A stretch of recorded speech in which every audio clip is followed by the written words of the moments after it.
मेरे सारे छोटे बड़े साथियों को मेरी राम राम। मैं ज्योति, जिला फतेहाबाद की रहने वाली। भाई मैं अपनी वैकेंसीज को लेके बहुत ज़्यादा स्ट्रेस में जा चुकी हूँ। चाहे वो कौन सी सरकार आए, बीजेपी आए, कांग्रेस आए, जो भी XYZ जो भी सरकार आए, इन्हें कोई मतलब नहीं है, क्योंकि ये बच्चों की भर्ती पूरी नहीं कर रहे।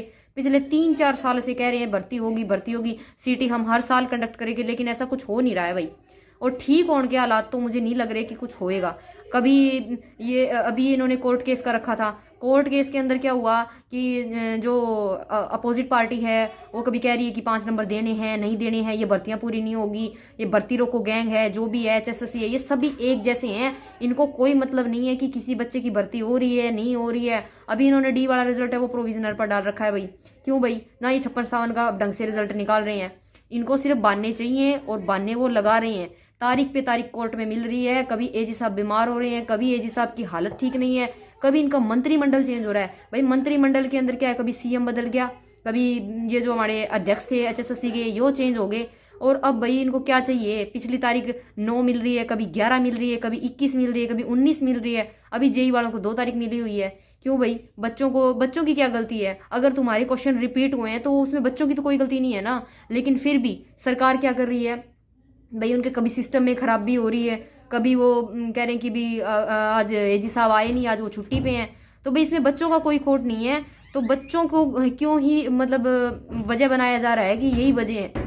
वजह थोड़ी ना, वजह तो कुछ और है। कभी तो इनका सिस्टम में खराबी हो रही है, कभी बच्चों के डॉक्यूमेंट्स घुमा रहे हैं, तो कभी क्या कह रहे हैं कि अभी एग्जाम होंगे, अभी एग्जाम नहीं होंगे। अभी क्या किया इन्होंने, 20 जो ग्रुप्स हैं उनके पेपर लिए हैं, लेकिन उनका ढंग से रिजल्ट नहीं निकाला है।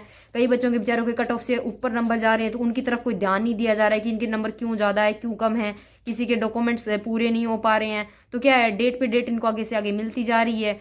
तो ये सब क्या हो रहा है? ये सिर्फ बच्चों के फ्यूचर से खिलवाड़ हो रहा है। ये बच्चों की तरफ ध्यान ही नहीं दे रहे। रहा 5 नंबर का मामला, वो उसने पूरा कर दिया कि अभी 5 नंबर मिलेंगे, नहीं मिलेंगे, गरीब बच्चे को मिलेंगे, उसको मिलेंगे।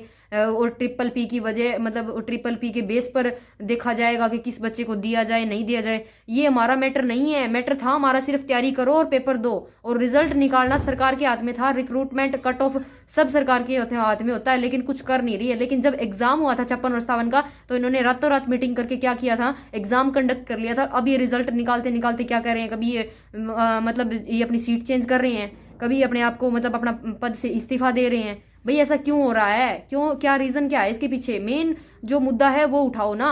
लेकिन अभी बस बच्चे सभी क्या हो रहे हैं, बहुत ज्यादा स्ट्रेस में आ चुके हैं, और इतनी ज्यादा नेगेटिविटी फैल रही है कि वो मतलब उनको अगर कोई पॉजिटिव चीज दिखाई भी जाए ना, तो वो शायद नहीं एग्री करेंगे इस बात को लेके। इतने सालों से हरियाणा के अंदर इतने बच्चे बेरोजगार घूम रहे हैं भाई, इनकी तरफ ध्यान दिया जाए। मेरी यही आप लोगों से रिक्वेस्ट है कि कृपया करके 56-57 हो, ग्रुप D हो, TGT हो, XYZ जो भी मतलब प्रॉब्लम चल रही है, उन्हीं बच्चों को सपोर्ट किया जाए। हमारी 56-57 पूरी कर दे और हमारा बालका ने रोजगार देवा।